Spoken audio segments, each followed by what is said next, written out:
Goa Organics వారి skin care, hair care, wellness products కోసం AP, తెలంగాణలో డిస్ట్రిబ్యూటర్లు కావాలను వివరాలకు స్క్రీన్ పైన ఉన్న నెంబర్ కి కాల్ చేయండి. టోటల్ గా ఏపీ అసెంబ్లీ ఎలక్షన్స్ కి సంబంధించి ఓటింగ్ శాతం పెరుగుతుంది. ఇందులో మహిళలు కూడా భారీగా ఓటేసినట్టుగా మనకు తెలుస్తుంది. అసలు పూర్తిగా ఏపీ మహిళలు ఇటువైపు ఉన్నారు.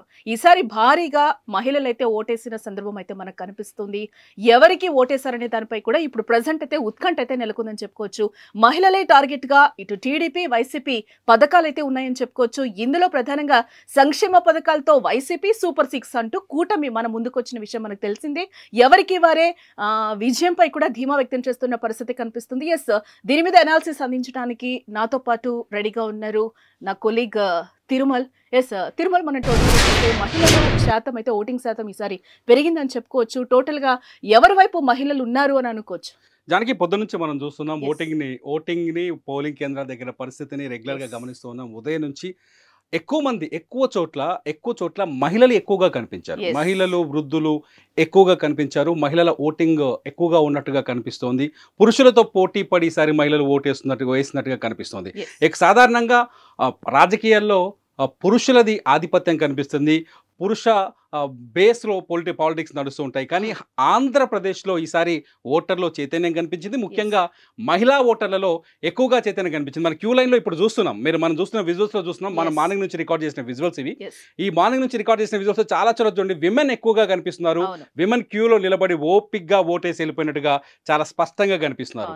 అసలు ఇదంతా చూస్తుంటే విమెన్ ఓటు బ్యాంకు ఎవరికి మద్దతు పలకబోతుంది, విమెన్ ఓటు బ్యాంకు ఎవరిని అధికారంలోకి తీసుకురాబోతుంది అని చర్చించే స్థాయికి ఇవాళ విమెన్ ఓటు బ్యాంకు కనిపించింది. విమెన్ ఓటు బ్యాంకులో కనిపించడానికి మూల కారణాలు రెండు ఇటు కూటమి కావచ్చు, లేకపోతే అధికార వైసీపీ కావచ్చు.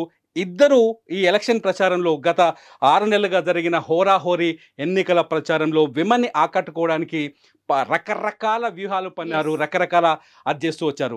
ముఖ్యంగా మేనిఫెస్టోలు గమనిస్తే సూపర్ 6 పేరుతో కూటమి ఒక అద్భుతమైన మేనిఫెస్టో తీసుకొచ్చిందని మనం చెప్పొచ్చు ఒక విధంగా. ఎందుకంటే కూటమి తెలంగాణలో గతంలో, కర్ణాటకలో కావచ్చు, తెలంగాణలో కావచ్చు, గతంలో అమలు చేసిన పథకాలతో పాటు మహిళలకి బెనిఫిట్ తీసుకొచ్చే పథకాలని సూపర్ 6 అని చెప్పేసి ఒక మేనిఫెస్టోని పబ్లిక్లోకి తీసుకొచ్చే ప్రయత్నం చేసింది. సూపర్ 6ని ఎక్కువగా వైరల్ చేసింది.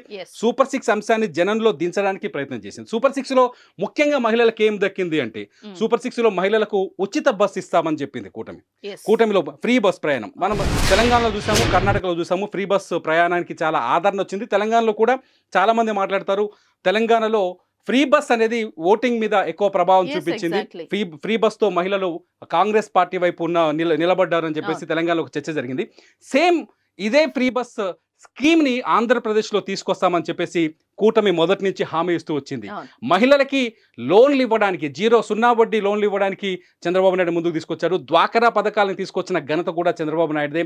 డ్వాకరా ద్వారా మహిళలు స్వయం సమృద్ధి పొందడానికి, తమ కాళ్ళపైన తాము నిలబడడానికి కొన్ని పథకాలు తీసుకొచ్చారు. ఇది టీడీపీ చరిత్రలో, టీడీపీ ఖాతాలో ఉంటాయని చెప్పాలి. ఎవరొద్దన్నా కాదన్నా చెప్పాల్సిన విషయమే. అయితే రెండోది వచ్చేసి ఈసారి సూపర్ 6లో ప్రతి కుటుంబానికి 3 ఉచిత సిలిండర్లు. ముఖ్యంగా మహిళలకు సంబంధమైన వ్యవహారం సిలిండర్ అనేది వంటగదికి సంబంధమైన వ్యవహారం.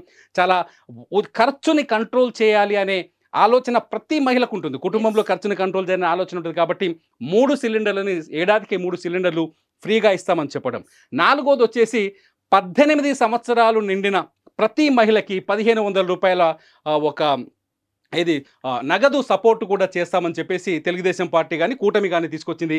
ఈ పథకాల్ని ప్రచారం చేయడానికి చాలా ప్రయత్నం చేశారు. ఇది పబ్లిక్లోకి తీసుకుపోవడానికి కానీ జనాన్ని కన్విన్స్ చేయడానికి కూటమి కూడా తీవ్రంగా ప్రయత్నించింది. కాకపోతే సేమ్ టైం ఇదే సమయంలో మనం వైసీపీ వైపు వస్తే, అధికారంలో ఉన్న వైసీపీ వైపు వస్తే మొదటి నుంచి వాళ్ళు మహిళా ఓటు బ్యాంకుని నమ్ముకొని ఉన్నామని చెప్పుకుంటూ వస్తున్నారు. వైసీపీ నేతలు, వైసీపీకి అనుకూలంగా ఉండే రాజకీయ విశ్లేషకులు కావచ్చు, వైసీపీకి అనుకూలంగా ఉండే మీడియా కావచ్చు, మహిళల్ని టార్గెట్ చేస్తూ, అంటే జగన్మోహన్ రెడ్డి స్పీచ్లో మనం చాలాసార్లు చూసాం, అక్క చెల్లెమ్మలు అని చెప్పేసి మొదటి నుంచి చెప్పుకుంటూ వస్తారు. అక్క చెల్లెమ్మల అంశం పైన ప్రతిపక్షాల నుంచి విమర్శలు కూడా వచ్చాయి.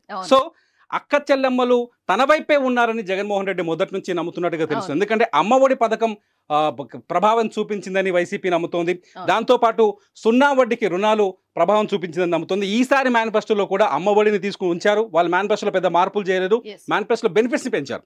రెండోది వచ్చేసి 0 వడ్డీ రుణాలు ఇస్తామని చెప్పారు. అట్లాగే ఇళ్ల పట్టాల పంపిణీ కూడా అక్క చెల్లెమ్మల పేరు మీద చేస్తామని చెప్పారు. ఇవన్నీ మహిళలని ఆకట్టుకోవడానికి తీసుకొచ్చిన ప్రచారంగా మనం భావించవచ్చు ఎన్నికల్లో. సో ఇవన్నీ కూడా మహిళల్లో మొత్తంగా ఆంధ్రప్రదేశ్లో 2 వర్గాల నుంచి, ఇటు అధికార వర్గం నుంచి కావచ్చు, అధికార వర్గంతో పోటీకి వచ్చిన కూటమి నుంచి కావచ్చు, ఇటు కూటమి కావచ్చు, వైసీపీ కావచ్చు, మహిళల్ని ఆకట్టుకోవడానికి ఎక్కువగా ప్రయత్నం చేసిందని మాత్రం మనం ఖచ్చితంగా భావించాల్సి ఉంటుంది. ఈ నేపథ్యంలోనే మనం అనుకున్నట్టుగానే చూస్తున్నాం, విజువల్స్లో చూస్తున్నాం, మనం ఇంతకుముందుకు అనుకున్నట్టుగానే మహిళల్ని ఈ అంశాలు పోలింగ్ బూత్ దగ్గరికి తీసుకొచ్చాయని మనం చెప్పొచ్చు. ఎందుకంటే ఆంధ్రప్రదేశ్లో ఓటింగ్ పర్సంటేజ్ మనకు ఇంకా మారే అవకాశం చాలా స్పష్టంగా కనిపిస్తుంది. ఇప్పటికి పోలింగ్ ముగిసింది కానీ పోలింగ్ పర్సంటేజ్ పెరిగే అవకాశం కనిపిస్తోంది.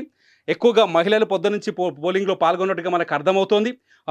రాజకీయ పార్టీలు కూడా నిజం చెప్పాలంటే మహిళా ఓటు బ్యాంకు విషయంలో కానీ, మహిళల ఓట్ల పట్ల కానీ ఇటు కొద్దిసేపటి క్రితమే టీడీపీ అధినేత చంద్రబాబు నాయుడు థ్యాంక్స్ చెప్పారు ఆంధ్రప్రదేశ్ ఓటర్లకి. ఎందుకంటే ఇంత ఘనమైన సపోర్ట్ చేస్తారని, ఇంత చైతన్యవంతంగా ఓటింగ్ చేస్తారని మేము ఎక్స్పెక్ట్ చేయలేదు.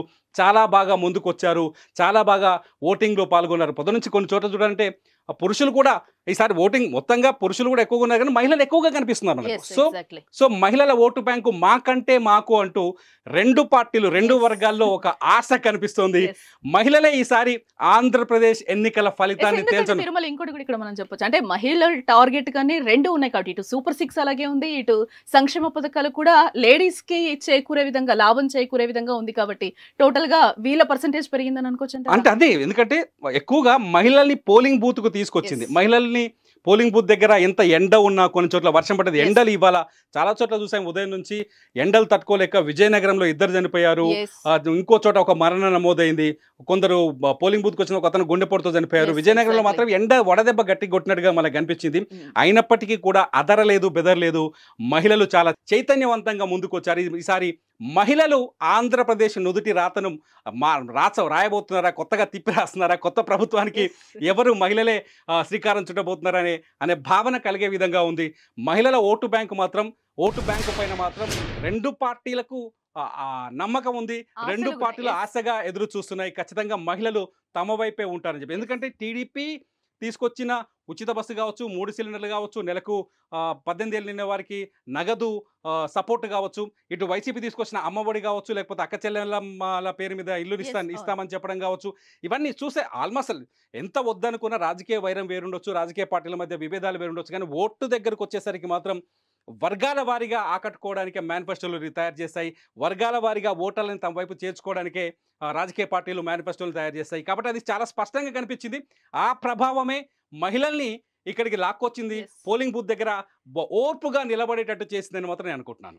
ఎస్ రైట్, మీరు చెప్పినట్టు మీ అనాలిసిస్ ప్రకారం అయితే మహిళలందరూ కూడా బూత్కి వెళ్ళిన పరిస్థితి కనిపిస్తుంది, ఓటు బ్యాంకు పెరుగుతుందని కూడా తెలుస్తుంది.